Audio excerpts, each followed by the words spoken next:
বর্তমান সময়ে দুই ম্যানচেস্টারের যে অবস্থা তা দিন দিন করুণ থেকে করুণতর হতে যাচ্ছে। ম্যানচেস্টারের এই দুই টিম ইংল্যান্ডে রাজত্ব করে চলতেছিল গত 2 দশক ধরে। তবে বর্তমানে তাদের যে অবস্থা তারা একের পর এক ম্যাচ শুধু হেরেই যাচ্ছে। গত সপ্তাহেও প্রিমিয়ার লিগে হেরেছে ম্যানচেস্টারের এই দুই দল। আর্সেনালের কাছে 5-1 গোলে হারল ম্যান সিটি এবং ক্রিস্টাল প্যালেসের কাছে 2-0 গোলে হারল ম্যানচেস্টার ইউনাইটেড, যেখানে 2008 সালের পর এই প্রথম সিটি কোনো অ্যাওয়ে ম্যাচে 5 গোল খেলো।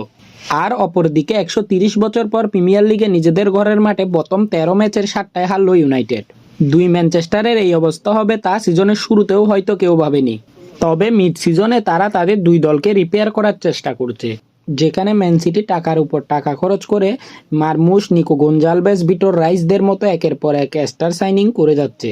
এই জানুয়ারিতে প্রিমিয়ার লিগের 19টি টিম মিলে ট্রান্সফার মার্কেটে যেখানে খরচ করেছে 177 মিলিয়ন পাউন্ড, সেখানে ম্যান সিটি একাই খরচ করেছে 180 মিলিয়ন পাউন্ড। মানে বাকি 19 দলের মোট টাকার চেয়েও বেশি টাকা খরচ করেছে ম্যান সিটি। অপরদিকে ম্যান ইউনাইটেড তাদের ওল্ড প্রবলেমেবল প্লেয়ারদের সেল করে নতুন ইয়াং ট্যালেন্টদের আনার চেষ্টা করছে।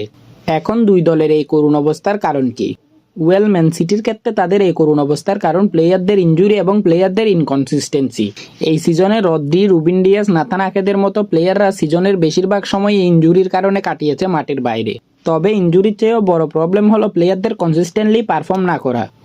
দুর্দান্ত ফর্মে থাকা কাইল ওয়াকার, বার্নার্ডো সিলভা, কেডিবিরা কনসিস্টেন্টলি পারফর্ম করতে পারছে না এবং এটাই সবচেয়ে বেশি ভোগাচ্ছে ম্যান সিটিকে।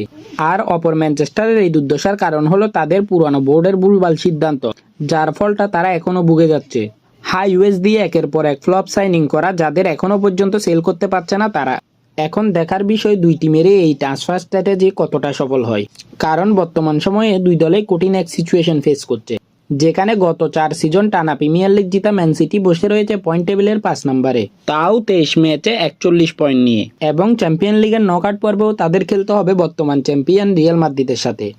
আর অপরদিকে 13 বার প্রিমিয়ার লিগ জিতা ম্যান ইউনাইটেড বসে রয়েছে পয়েন্ট টেবিলের 13 নম্বরে।